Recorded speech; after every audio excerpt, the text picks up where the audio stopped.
నమస్కారం ప్రేక్షకులకి దసరా శుభాకాంక్షలు. మనకి వచ్చే ఒక చిన్న సంశయం ఏంటంటే దసరా రోజు మనం ఆయుధ పూజ చెయ్యాలి అని మన పెద్దవాళ్ళు చెప్పారు. సరే, ఆయుధ పూజ అంటే ఏమిటి, ఎవరు చెయ్యాలి, ఎప్పుడు చెయ్యాలి, ఎలా చెయ్యాలి, ఇవన్నీ మనకి కొంచెం డౌట్లుగా ఉంటుంటాయి కదా. ఎంత తెలిసినా మళ్ళా కొత్తది తెలుసుకోవాలనే ఆలోచన ప్రతి ఒక్కరికి ఉంటుంది. అది వివరంగా ఇప్పుడు నేను మీకు తెలియపరుస్తాను. అసలు ఆయుధము అంటే పనిముట్టు అని ఒక వచనం అన్నమాట. ఆయుధం అంటే ఏదో కత్తులు కటార్లే కాదండి. ఆయుధం అంటే మనం ఉపయోగించే ప్రతి వస్తువుని ఆయుధమనే అంటారు. అయితే ఈ నవరాత్రుల్లో ఆయుధ పూజ చేయడానికి ముందుగా అసలు దీనికి ఒక ప్రొసీజర్ అంటూ ఉంటుందా? ఏదో బొట్లు పెట్టేస్తాం, ఏదో పూజలు చేసేస్తాం, దండలు వేసేస్తాం అని కాదు. దీనికి కూడా ఒక పద్ధతి, నియమము, ఎవరు చేయాలి, ఎవరు చేయకూడదు, ఎలా చేయాలి అనేది ఇప్పుడు మీకు నేను వివరంగా చెప్తాను. ఈ ఆయుధ పూజ చేయవలసిన సమయము విజయదశమి ఆఖరి రోజు అన్నమాట. అది మనకి ఈ అక్టోబరు 2024లో ఆదివారము 13వ తారీఖు వచ్చింది. అది విజయదశమి రోజు అనమాట.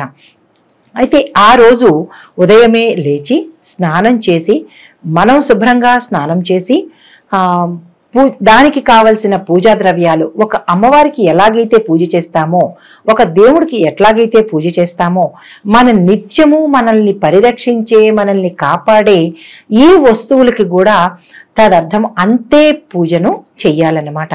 అయితే ఉదయమే లేచి ధ్యానము, శరీరము, మనస్సు కూడా శుభ్రం పెట్టుకోవాలి.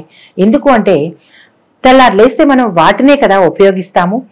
కాబట్టి వాటి వల్ల మనం ఉపయోగం పొందుతున్నాం. కాబట్టి వాటిని కూడా మనం ఏమని ప్రార్థిస్తూ మనం ఆయుధ పూజ చేయాలి అంటే, స్నానపానాదులు అయిన తర్వాత పసుపు, కుంకుమ, గంధము, పువ్వులు, అక్షతలు, ఈ పరికరాలు తీసుకొని నైవేద్యం కూడా, ఆయుధాలకి నైవేద్యం ఏంటండి అంటారు.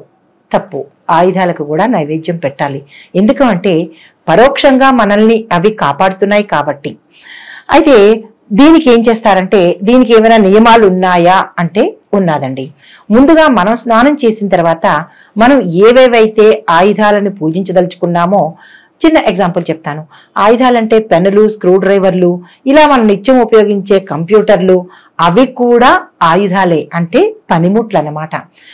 వాహనాలు అంటే కార్లు, స్కూటర్లు, బళ్ళు, ఇలాగా కొంతమంది ఏంటి, ఎవరెవరు ఏ పనులు చేస్తున్నారో చేతి వృత్తుల వాళ్ళు, ట్రాక్టర్లు కానీ లేదా నాగళ్ళు కానీ, ఇలాగా వారి వారి వృత్తులతో సంబంధమై ఉన్న ఆయుధాలను తీసుకుని, అంటే ఆ పనిముట్లను శుభ్రంగా కడగవలసినవి మాత్రమే సుమా, కంప్యూటర్లు తీసుకెళ్లి కడగడం కాదు. ఏవైతే మనం శుభ్రం చేయదలుచుకుంటామో వాటిని శుభ్రంగా కడిగి, పసుపు, కుంకుమ, గంధము అద్ది, దండ వేసి, కొన్ని ఆయుధాలకు మాత్రమే ఇది వర్తిస్తుంది, దండను వేసి వాటి ముందు ఇంటి యజమానులు కానీ లేదా ఎవరైతే వాటిని ఉపయోగిస్తున్నారో వారు వాటి ముందు నుంచుని నమస్కారం చేసుకుని, ఎందుకంటే వారి వల్ల మన నిత్య జీవనం జరుగుతోంది కాబట్టి వాటికి మనం ఏమని దండం పెట్టుకోవాలి అంటే, కార్లు కానీ, స్కూటర్లు కానీ, మిగతావి ఏవైనా మనం తిరిగే వాహనాలు అయితే కనుక మమ్మల్ని కాపాడుతూ జాగ్రత్తగా చూడమని అది ఒకటి చెప్పుకోవాలి.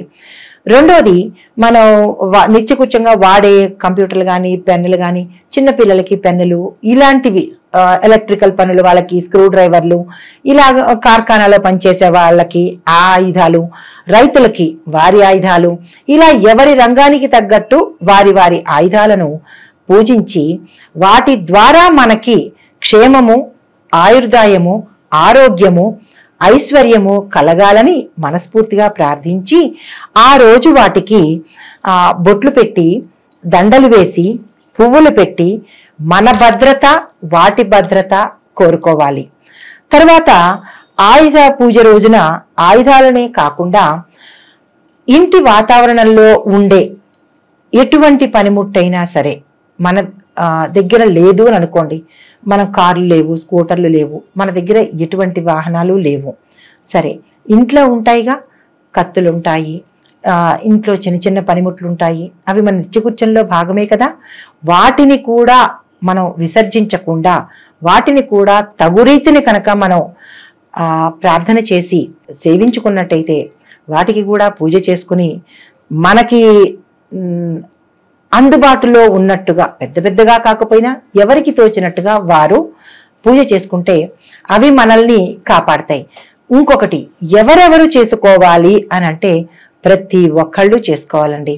ఇంట్లో పిల్లల దగ్గర నుంచి, గృహిణుల దగ్గర నుంచి, పురుషులు, స్త్రీలు, చెప్పాను కదా, ఎవరైతే వారి వారి ఆయుధాలను అంటే వారి వారి పనిముట్లను ఉపయోగించుకుంటున్నారో వారు అందరూ ఇందులో చేసుకోవచ్చు. ఇది వీరే చెయ్యాలి, వారు చెయ్యకూడదు అనే నియమ నిబంధనలు ఏమీ లేవు. చేసే విధానంలో ఉండొచ్చేమో కానీ చేయవలసిన వారిలో మాత్రం ప్రత్యేకతలు ఏమీ లేవండి. ఆ రోజున మీ మీ ఆయుధాలను, మీ మీ పనిముట్లను ఉపయోగించుకుని పూజించుకుని ఆ తల్లి అనుగ్రహం పొంది వాటి ద్వారా మీరు క్షేమంగా ఉండాలి. ఆయుష్, ఆరోగ్యము, ఐశ్వర్యము మీ మీ ఆయుధాలతో, మీ మీ పనిముట్లతో చిరకాలం సంతోషంగా ఉండాలి. ఆ అమ్మవారి ఆశీస్సులు ఉండాలి అని కోరుకుంటూ నమస్తే అండి.